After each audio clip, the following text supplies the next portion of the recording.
Bismillahirrahmanirrahim. Welcome to another lecture of Basic Electrical and Electronics. So आज हमारा almost अब and lectures की तरफ बढ़ रहे हैं और हमारा जो last portion of this subject which is related to electronics, we are discussing that topic.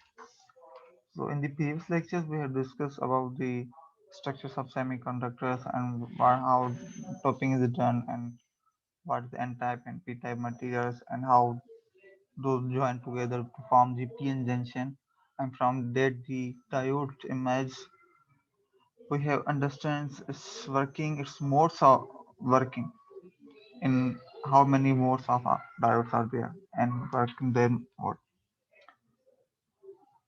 तो अभी तक जितनी भी डिस्कशंस हुई हैं उसमें हमने उसके ओवरऑल सारी चीज़ों बेसिक्स को कवर कर लिया।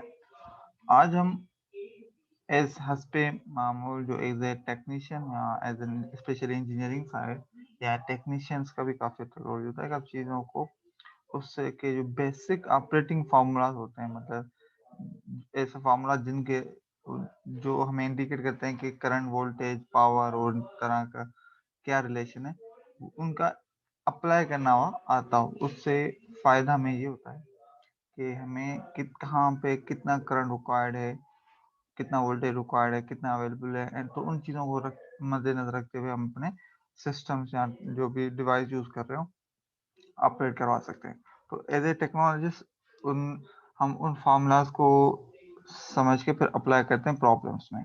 ठीक है, तो उसी बेस पे थ्योरी हमने कवर कर ली, तो हम आज उसको प्रॉब्लम्स में आ रहे हैं। तो सबसे पहले प्रॉब्लम्स में आने से पहले हम बनाते हैं मॉडल ऑफ डायोड। डायोड के मॉडल से मुराद क्या है? डायोड हमने कल पढ़ा क्या था एक्चुअल में। डायोड ऐसा इस जो कंपोनेंट है जो करंट को वन वे में अलो करता है, मतलब करंट जो है वन डायरेक्शन में फ्लो करेगा, उसके रिवर्स डायरेक्शन में फ्लो नहीं करता। और वो कौन सी डायरेक्शन होगी वो हमें कैसे पता चलेगा? वो एरो से, सिंबल से पता चलेगा, जिस तरह यहाँ पे एरो नजर आ रहा है।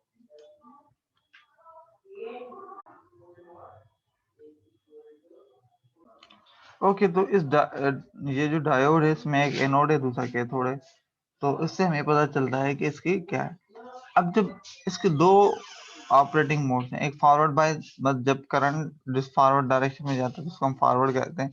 जब वो कब होता है? जब हम बैटरी का या जो भी डिवाइस है उसका पॉजिटिव साइड इसके पी टाइप साइड पे लगाएं और इसका नेगेटिव साइड इसके नेगेटिव साइड पे लगाएं, तो हम इसको कहते हैं ये उस टाइम फॉरवर्डिंग मोड में।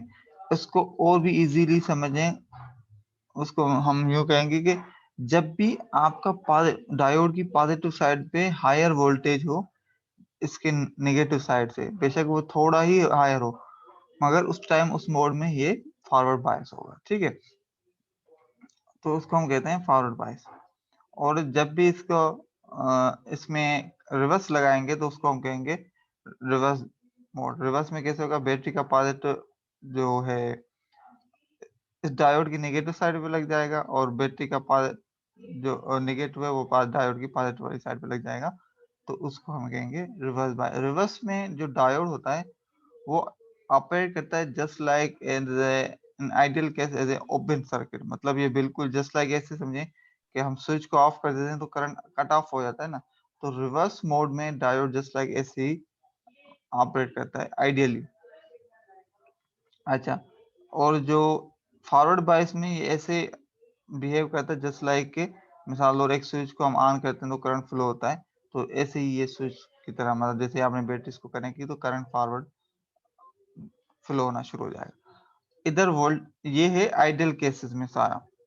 प्रैक्टिकल में इधर कुछ ना कुछ वोल्टेज ड्रॉप होता है, जो लास्ट लेक्चर में डिस्कस हुआ था, तो उसमें डायोड के कि यहाँ पर जो एक डिप्लीशन लेयर बनता है जिसका 0.6 वोल्टेज होता है, तो वो ड्रॉप होता है इस डायोड पे, मतलब फॉरवर्ड बायस में यहाँ पर 0.6 वोल्टेज ड्रॉप होता है अगर सिलिकॉन का डायोड बना हुआ है।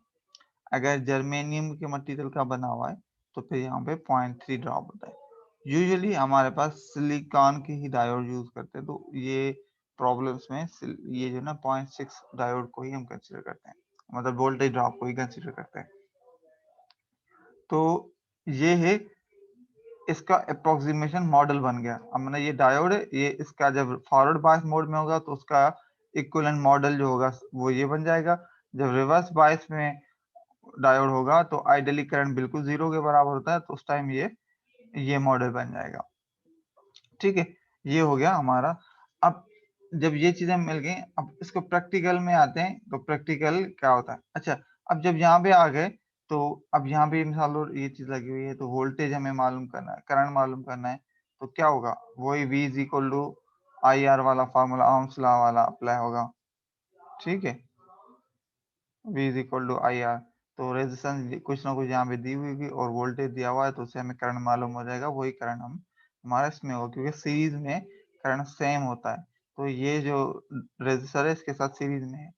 ठीक, अब इसके मैं प्रॉब्लम्स करवाऊंगा तो इसमें ये क्लियर और भी चीजें हो जाएंगे। तो ये हो गया हमारा डायोड का मॉडल। तो अभी तक हमने डायोड, उसकी थ्योरी, इसकी पूरी वर्किंग समझी, उसकी प्रॉब्लम्स के पे तरफ जाते हैं। अच्छा, प्रैक्टिकल डायोड का जो मैंने जिस तरह जिक्र किया, तो प्रैक्टिकल डायोड में क्या होता है कि आपके पास वोल्टेज ड्रॉप होता है। ये नजर आ रहा है ना, VF लिखा हुआ है। ये VF एक्चुअल में ये डायोड का जो इंटरनल डिप्लीशन लेयर की वजह से वोल्टेज बनता है 0.7, वो है। मगर वो क्या होगा? अपोजिट पोलरिटी में होगा टू दी जो हम यहाँ पे ऑपरेट करवा रहे हैं इसके हिसाब से। तो ये कितना है? ये यहाँ पर जो है ये जितना भी यहाँ पे उतना ड्रॉप होगा। ठीक है, तो ये इस चीज को ही इंडिकेट कर रहा है यहाँ पर। ये हो गया प्रैक्टिकल डायोड का मॉडल। और फॉरवर्ड बायस में क्योंकि जस्ट लाइक ये शॉर्ट सर्किट की तरह करेगा, मतलब इतना वोल्टेज ड्रॉप होने के बाद बाकी एज ए प्रैक्टिकल के तौर पे शॉर्ट सर्किट के तौर पे काम करेगा। अच्छा, रिवर्स मोड में ये डायोड जो है ओपन सर्किट के तौर पे काम करेगा। तो यहाँ पे करंट जो है आइडियली जीरो, प्रैक्टिकली भी मतलब इसकी रेजिस्टेंस इतनी ज्यादा होती है कि करंट जो बहुत मिनिमम होता है। ठीक है, ये हो गए इसके डायोड के इक्विवेलेंट मॉडल, आइडियल केस में और प्रैक्टिकल केस में।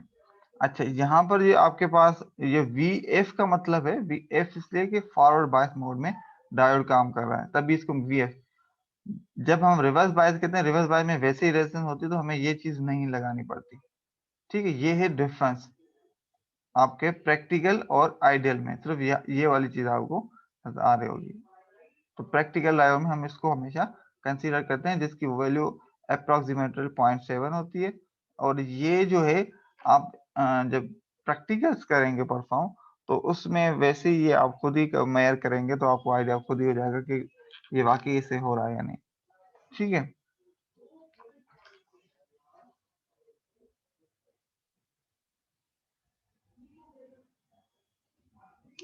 जी हसन, आवाज आ रही है? क्लियर समझ में आ रही बात? Yes sir. चलो मेरा जी, आपका मुझे सवाल नहीं कोई?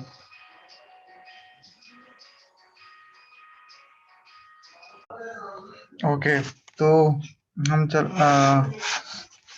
बिल्डिंग की वजह से मसला आया हुआ था, हम वहीं से स्टार्ट कर रहे हैं।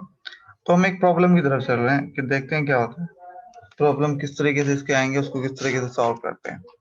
अच्छा, अब यहाँ पे पूछा determine the forward voltage and forward current for the diode in, तो ये फिगर दी हुई है। ए कहता है इसका forward voltage and forward current मालूम करो for each of the diode model.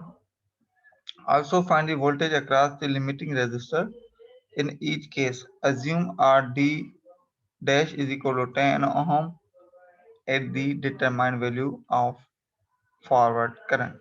ठीक है, अब क्या है, ये जो हमारे पास प्रैक्टिकल डायोड में हम जो बात कर रहे थे, जो RD है, RD क्या है? ये जब हम इसका इक्विवेलेंट निकालते हैं डायोड के मॉडल का, तो उसमें ये जो है ना, समझो कि डायोड को in terms of voltage and resistance में रिप्लेस करें, तो फॉरवर्ड बायस में इस चीज से रिप्लेस हो जाता है डायोड ये पूरा, और जब रिवर्स बायस होता है तो वो पूरा डायोड इससे रिप्लेस होता है। तो इसमें आरडी दोनों केसेस में आता है।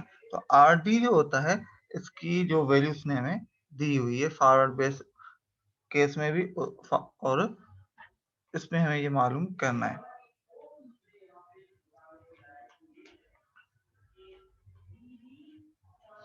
तो आते हैं, क्या है दोनों, यहाँ पे देखो ये लिमिटिंग डायोड है, ये 10 वोल्ट की सप्लाई लगी हुई है जिसको बायसिंग वोल्टेज का लिखा हुआ है, और ये डायोड है। अब ये डायोड किससे रिप्लेस हो जाएगा, एक रेजिस्टेंस जिसको आरडी कहते हैं, और एक सप्लाई वोल्ट बैटरी जो कि 0.7 वोल्ट की होगी, उससे रिप्लेस हो जाएगा। ठीक, तो उस टाइम क्या सिचुएशन होगी यहाँ पर, और किस में अनलिमिटेड रेजिस्टेंस में क्या करंट होगा, तो उसके लिए आते हैं यहाँ पर। ठीक है, ये जो यहाँ पर आपको नजर आ रहा है डायोड ये से रिप्लेस हो गया। आइडियल केस में क्या होता है, आइडियल केस में क्योंकि दोनों मोड्स के लिए इसने हमें कहा है ना, तो आइडियल केस में क्या होता है, जो जो वहां पे बैटरी बनी हुई थी या टाइप जो बायसिंग वोल्टेज है ये 0 होता है। Okay, let me share the screen. तो ये हो गया। अब ये आइडियल केस में तो क्या होगा, वीएफ भी 0 है, वीएफ जब 0 है तो हमारे पास आईएफ का जो फॉर्मूला बनता है वो biasing voltage divided by R limit. Biasing voltage 10 है, आर लिमिट जो है जो हमें 1 के दिया हुआ है, तो हमें 10 मिली एम्पेयर मिल गया। अच्छा, इससे आर लिमिट जो इस रेजिस्टेंस की हमें वोल्टेज भी निकाल सकते हैं, कैसे, रेजिस्टेंस भी।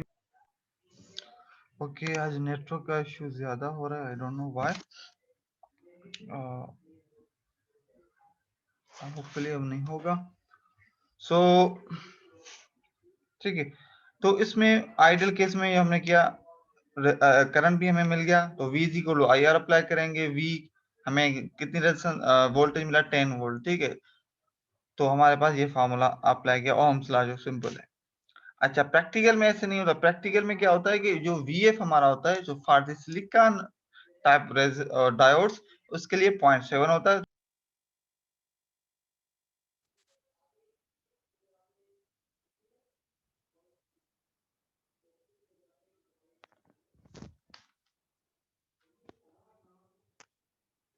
ओके, हम प्रैक्टिकल मोड के लिए कर रहे थे। प्रैक्टिकल मोड में क्या हो रहा था हमारे पास, प्रैक्टिकल मोड में हमारे पास 0.7 फॉर दी सिलिकॉन। ठीक है, और बाकी फॉर जर्मेनियम टाइप रेजिस्टर्स के लिए हमारे पास ये होता है 0.3। तो ये तो हमारी हो गई बात क्लियर। सो ओके, एक मिनट, अब हो गया आगे स्क्रीन। अच्छा, तो वो किस में से जो बायसिंग वोल्टेज होता है, मतलब इसमें जो बायसिंग वोल्टेज है उसमें से माइनस करके डिवाइडेड बाय आर लिमिट करेंगे, तो हमारे पास ये वैल्यू आ जाएगी जो कि 9.3 मिली एम्पेयर है। ये प्रैक्टिकल केस में होता है। आइडियल केस में हमने देखा तो 10 मिली एम्पेयर आया, प्रैक्टिकल केस के लिए 9.3 मिली एम्पेयर आया। अच्छा, अगेन हम आर लिमिट के केस में भी अगर निकालेंगे रेजिस्टेंस और वोल्टेज निकालेंगे, तो V is equal to I R बनेगा।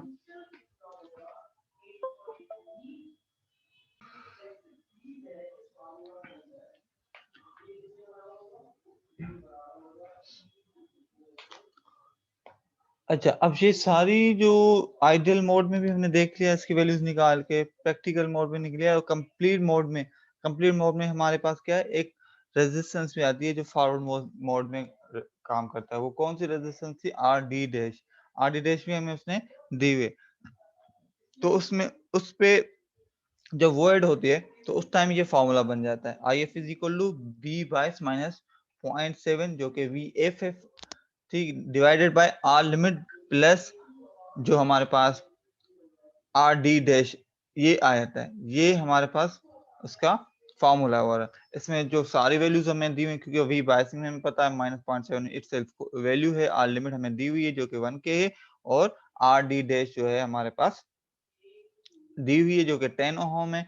हम वैल्यू पुट करेंगे, हमारे पास आ जाएगी वैल्यू जो कि 9.21 मिली एम्पेयर। जो तो ये प्रैक्टिकली ज्यादा फीजिबल है, और इस नहीं आपको जब मेयर करेंगे तो वैल्यू मिल रही होंगी।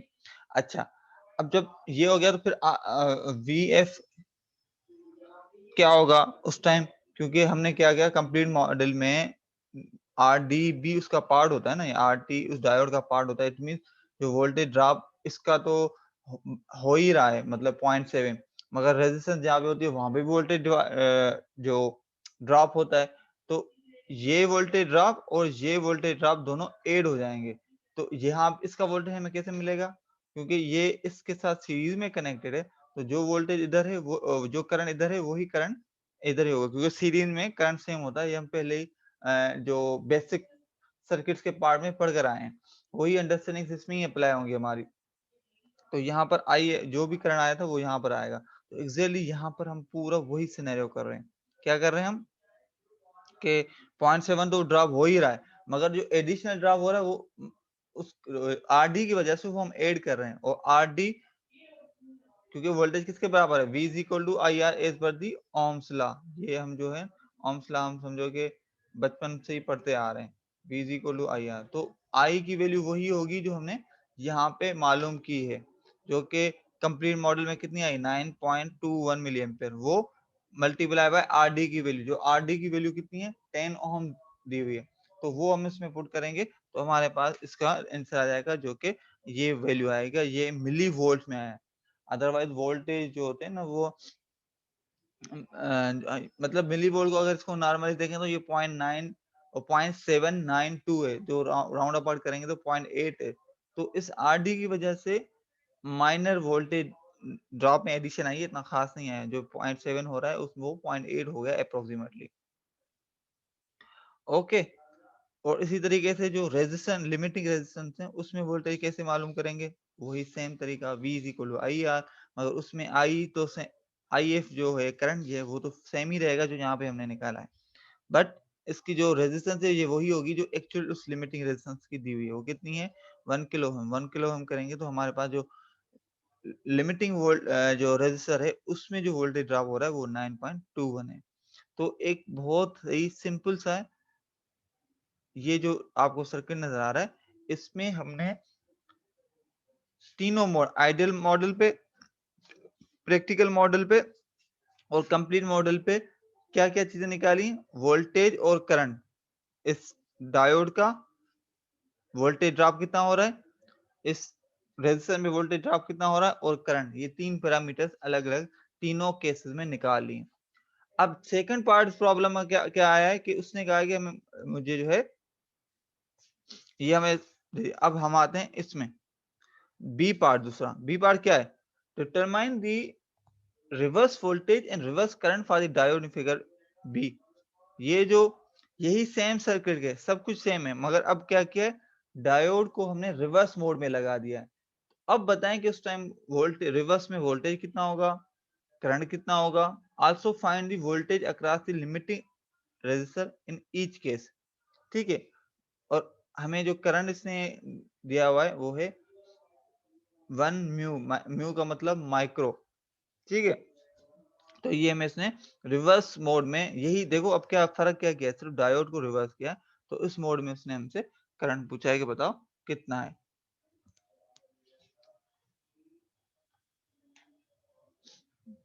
तो आते हैं हम उस तरफ बी में।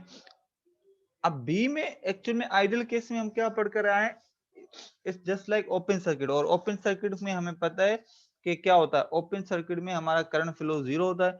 जब करंट फ्लो जीरो हो जाता है तो ऑटोमेटिकली जो भी कंपोनेंट लगे हुए होंगे ना उसमें वोल्टेज ड्रॉप होगा ही नहीं, क्योंकि वोल्टेज ड्रॉप का फॉर्मूला क्या है, V is equal to I R. I इधर जीरो है तो मतलब जो किसी भी कंपोनेंट में ड्रॉप वोल्टेज होगा ही नहीं। तो जो सप्लाई वोल्टेज है आइडियल केस में वही वोल्टेज यहाँ पर होगा। इट मींस मतलब ये जिसको हम ओपन कर दें, जस्ट लाइक ऐसे है कि घर में आपने फैन का स्विच लगा उसको ओपन बंद कर दें, बंद करते हैं तो करंट में जो फैन होता है उसको कुछ भी सप्लाई नहीं जाता। तो क्या होगा, जब कुछ भी सप्लाई नहीं होगा तो समझो कि जो वोल्टेज आपका वो जो उसके टर्मिनल्स पे उतना ही यहाँ पर वोल्टेज है, वो वही वोल्टेज इसमें भी होगा एग्जैक्ट सेम, मतलब 10 वोल्ट ही होगा। ये हो गया आइडियल केस में। अब हम आते हैं प्रैक्टिकल केस में, जो प्रैक्टिकल मॉडल है। प्रैक्टिकल मॉडल में भी क्या है, क्योंकि रिवर्स में प्रैक्टिकली भी करंट जो है ना वो जो फ्लो नहीं करता, तो उस टाइम पे रिवर्स में 0 होगा और बाकी सारी चीजें भी वही एग्जैक्ट सेम होंगी। बायसिंग वोल्टेज 10 वोल्ट और लिमिटिंग में जब करंट ही फ्लो नहीं हो रहा तो वोल्टेज ड्रॉप भी 0 ही होगा।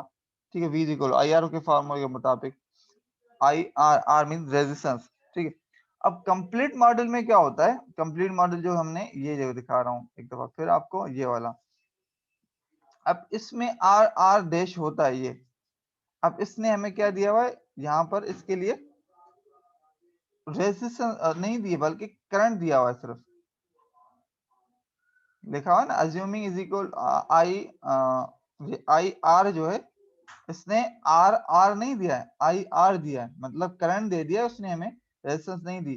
मगर एक्चुअल में जो मॉडल कंप्लीट में रिवर्स मोड की मैं बात कर रहा हूँ, ये देखो रिवर्स मोड में जब डायोड रिवर्स में, तो जो कंप्लीट मॉडल होता है उसमें ये आई और वैसे आर डैश होता है, आर फॉर रेजिस्टेंस और आर जो कैपिटल में for reverse mode of the diode उसको इंडिकेट करता है। ठीक है, तो कुछ ना कुछ इसमें रेजिस्टेंस होती है।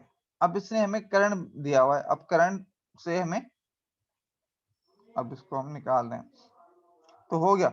अब जब यही करंट जो है, क्योंकि सीरीज में लगे हुए हैं, अगर नोट करें ये जो मैं ऊपर बार बार इसको मुझे करना पड़ रहा है स्क्रॉल।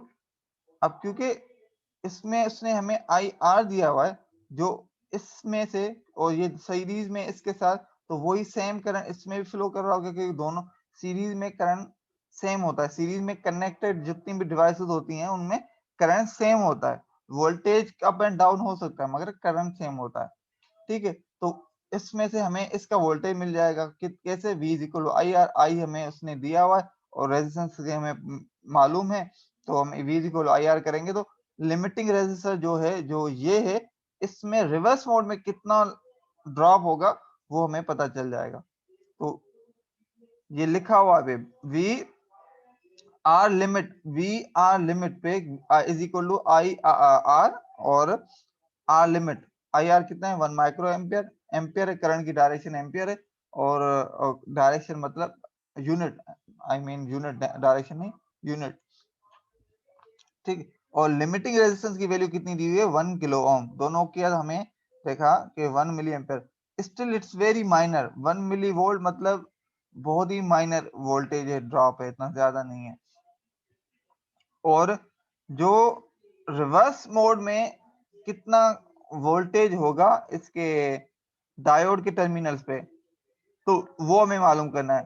तो वो कैसे मालूम होगा? जो बायसिंग वोल्टेज हमने दिया है उसमें से ये जो आर लिमिट वाला है ना वोल्टेज, जो रेजिस्टर में ड्रॉप हो रहा है उसके वो माइनस करेंगे तो बाकी जितना भी वोल्टेज है वो ड्रॉप होगा डायोड के टर्मिनल पे, जो कि अप्रोक्सीमेटली वही है जो हमारे पास इस केस में था। आई होप कि ये प्रॉब्लम समझ में आ गया होगा। अच्छा, ये बहुत सिंपल है, ये मैंने इसको डिटेल में एक चीज इसलिए की क्योंकि अब जब नेक्स्ट टाइम मैं करवा रहा हूँ इस तरह की प्रॉब्लम, मतलब डायोड से रिलेटेड, तो उसमें मैं बार बार एक चीज ये नहीं रीडिफाइन नहीं करूंगा, तो इस बेस पे कि आप लोगों को ये पूरा अब वो मेरे क्लियर हो चुका होगा। इसकी प्रैक्टिस करनी है। इसमें प्रैक्टिस कैसे करनी है? रेजिस्टेंस की वैल्यू डिफरेंट करके और इसकी जो बायसिंग वोल्टेज की वैल्यू चेंज करके आप उसको डिफरेंट प्रैक्टिस करेंगे तो आपको ये फार्मूलाज भी ज़हन में आ जाएंगे कि क्या करना है, कैसे करना है।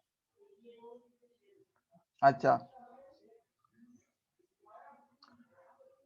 तो इस प्रॉब्लम करने के बाद आपको आइडिया हो गया होगा कि डायोड को हमने जो थ्योरेटिकली तो पिछले लेक्चर में समझ लिया था कि किस तरीके से वर्क करता है, क्या होता है, वन वे उसको क्यों बोलते हैं, किस तरीके से इनमें एन पी टाइप सारा चीजें, और आज उसके न्यूमेरिकली मतलब इलेक्ट्रॉनिक इक्विवेलेंट मॉडल बनाया था, वो भी 3 ideal model, equivalent, practical and complete model तीनों किया, और उन तीनों के मुताबिक एक प्रॉब्लम को सॉल्व किया है, मतलब एक ही प्रॉब्लम को तीनों मॉडल से सॉल्व किया है।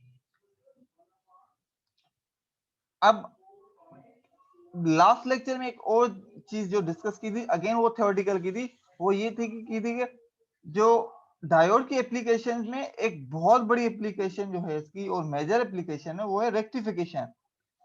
रेक्टिफिकेशन का मेन काम क्या होता है कि वो जो है, जो हमारे एसी सप्लाई होती है उसमें जो नेगेटिव पार्ट को इमिट कर देता है, मतलब पास होने नहीं देता। और ये हमारा यूज होता है AC to DC power supplies में। और ये लास्ट लेक्चर में मैंने बहुत सारे एग्जांपल्स बताए थे कि ये जो डीसी एसी टू डीसी या डीसी टू एसी की क्यों इतनी ज्यादा इंपॉर्टेंस है। ये बहुत मतलब AC to DC, DC to AC ज्यादातर यूज होते हैं और बहुत यूज होते हैं, तो इस वजह से हमें उनकी अंडरस्टैंडिंग होना लाजमी है। तो उन रेक्टिफिकेशन में दो टाइप्स के, एक हाफ वे, दूसरी फुल वे। हाफ वे क्या है? और ये जो पावर सप्लाई में एक्चुअल में इसको हम एप्लीकेशन जो होती है पावर सप्लाई में, मतलब पावर सप्लाई में किसके कहते हैं कि एसी वोल्टेज आ रहा है उसको डीसी में कन्वर्ट करते हैं। जैसे यूपीएस वगैरह बहुत सारे हमारे घरों में डिवाइसेस होते हैं जो डीसी करंट पे फ्लो होते हैं, मगर हमारे पास ग्रिड से तो एसी पावर आ रहा है, एसी करंट आ रहा है, तो एसी को फिर डीसी में कन्वर्ट करना with the help of the converter. तो एक्चुअल में कन्वर्टर्स किस चीजों से बनते हैं, उनमें से इस तरह के फिनोमेना हो रहे हैं। ये उसकी बेसिक अंडरस्टैंडिंग है, मगर लाजमी नहीं है सिर्फ ऐसे ही हो। उसके बहुत सारे टाइप्स हैं, इतनी ज्यादा रिसर्च उसमें हो चुकी है, मगर अभी भी फॉर बेसिक अंडरस्टैंडिंग ये बहुत हेल्पफुल है समझने के लिए। तो होता क्या है, आप हम जब एसी सप्लाई देते हैं ट्रांसफार्मर से जब गुजारते हैं, ट्रांसफार्मर भी हम पढ़ कर आए हैं जो कि प्योरली एसी पे ही काम करता है, जब करते हैं तो उससे हम गुजारते हैं रेक्टिफायर से। तो जिस तरीके से मैंने कहा था कि डायोड क्या करता है, वन वे करंट को फ्लो करने देता है, और ये जो एसी होता है इसमें टू एंड फ्रो हो रहा होता है, मतलब एक सेकंड में करंट जो है टू एंड फ्रो हो रहा होता है। इस वजह से इसके दो पार्ट्स होते हैं, एक पॉजिटिव पार्ट होता है, ये पॉजिटिव पार्ट है एक साइकिल का, और दूसरा इसका नेगेटिव पार्ट होता है। नेगेटिव साइकिल में एक्चुअली में वोल्टेज नेगेटिव में होता है, ठीक है। तो ये डायोड क्योंकि वन साइड करंट को फ्लो करने देता है, तो क्या होता है कि इसका जो नेगेटिव पार्ट है वो बिल्कुल ही इमिट हो जाता है, मतलब उसको जो है ना डायोड ब्लॉक करता है, सिर्फ पॉजिटिव साइड को अलो करता है। तो ये पार्ट हमें मिलता है सब वोल्टेज का, और इसको हम कहते हैं हाफ वेव रेक्टिफिकेशन, जो कंप्लीट साइकिल में से सिर्फ हाफ जो पॉजिटिव साइकिल है उसको पास करता है, नेगेटिव को ब्लॉक कर देता है। इट मींस कंप्लीट साइकिल का आधे साइकिल को वो पास करता है और आधे साइकिल को वो ब्लॉक करता है, तो इस वजह से इसका नाम है हाफ वेव। आधे को करे हाफ वेव मीन आधा, तो हाफ वेव रेक्टिफाइड वोल्टेज, ठीक है। तो हमारे पास ये आ गया। उसके बाद फिर हम कुछ फिल्टर्स लगाते हैं, उस फिल्टर्स इस तरह के लगाते हैं ताकि ये जो हम मिसाल दो आपके पास इस ड्यूरेशन बिल्कुल जीरो वोल्टेज है ना, तो यहाँ उस टाइम भी कुछ ना कुछ वोल्टेज आए, उससे फिल्टर करने के बाद हमारे पास कुछ इस तरह का फॉर्म आता है, ये रिपल, इसको रिपल वोल्टेज कहते हैं, मतलब इसमें रिपल्स हैं। और फिर हम उसके बाद रेगुलेटर लगा, रेगुलेटर आईसी वगैरह, ये पूरे रेगुलेटर्स भी एक पूरी एक साइंस है। उसको यूं समझें कि वो सिंपल क्या कहता है कि ये जो रिपल्स आ रहे हैं इसको इमिट करता है, और इसको जो हमारे पास एक स्ट्रेट डीसी लाइन हमें जो वोल्टेज में कन्वर्ट करके देता है, और हम फिर डीसी वोल्टेज जो है हमारे जो भी डीसी लोड है जो भी हमें यूज करना है उसमें लगता है। तो यहाँ पर जो रेक्टिफिकेशन के पार्ट है ना, जो वो करता है डायोड। तो एक हो जाता है हाफ वे, दूसरा पार्ट दूसरा होता है फुल वे।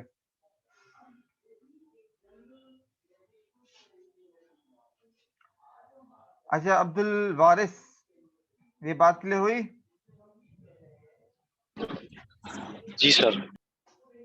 ठीक है, ये एक ब्लॉक फॉर्म में, मतलब एक ब्लॉक अप्रोच से पूरे पावर सप्लाई का एक जो रिक्वायर्ड स्टेप्स होते हैं ना उसको समझाया है अभी, कि ये स्टेप्स रिक्वायर्ड होते हैं रेक्टिफिकेशन का। जो सबसे बेसिक मेथड है ना रेक्टिफिकेशन करने का, वो हाफ वे है, सबसे बेसिक। मतलब हम जिस तरह यूं कहेंगे, इंग्लिश में हम इंग्लिश जब सीखते हैं तो स्टार्ट एबीसी से करते हैं ना, ए बी सी डी, फिर उसके बाद वर्ड, फिर सेंटेंस, फिर उसकी ग्रामर एंड सो ऑन करके फिर वो एक पूरा फिनोमेना बनता है। तो समझोगे, अगर इसको मैं कहूं कि कन्वर्टर्स में ये एबीसी का रोल प्ले करता है डायोड, इस तरह सिर्फ समझने के लिए, इसकी इंपॉर्टेंस समझने के लिए कि कितना इंपॉर्टेंट है इसको समझना। बात क्लियर होगी? तो वो हमारा है, जी सर। ठीक है। वो ऑपरेशन जो डायोड करता है, अब ये हो गया एक ब्लॉक अप्रोच में पूरी पावर सप्लाई की बता दिया कि किस तरीके से एक पावर सप्लाई होता है, ठीक। तो फुल साइकिल जब आता है तो उसमें होता क्या है, जब हमारे पास एसी में से पॉजिटिव साइकिल आता है तो उस टाइम पॉजिटिव साइकिल में यहाँ पर इसका वोल्टेज जो होता है ना पॉजिटिव होता है, हाई होता है, तो वो इस साइड पॉजिटिव होता है और इस साइड जाहिर बात है नेगेटिव मतलब ग्राउंड होगा, लोअर स्टेज वोल्टेज होगा, तो वो वोल्टेज पास हो जाता है यहाँ पे। जब नेगेटिव साइकिल आता है जो नीचे आपको नजर आ रहा होगा, जब नेगेटिव साइकिल आता है तो ये जो डायोड है ना रिवर्स मोड में आ जाता है, रिवर्स बायस मोड में। और रिवर्स बायस मोड में डायोड क्या करता है,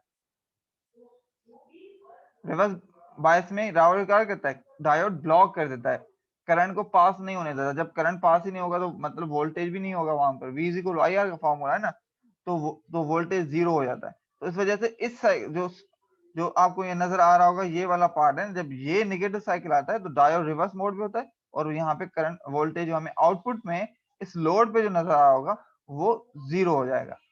ये पूरा फिनोमेना हमारे पास इस तरीके की एक एसी साइकिल को इस तरह कन्वर्ट कर देता है हाफ वेव में।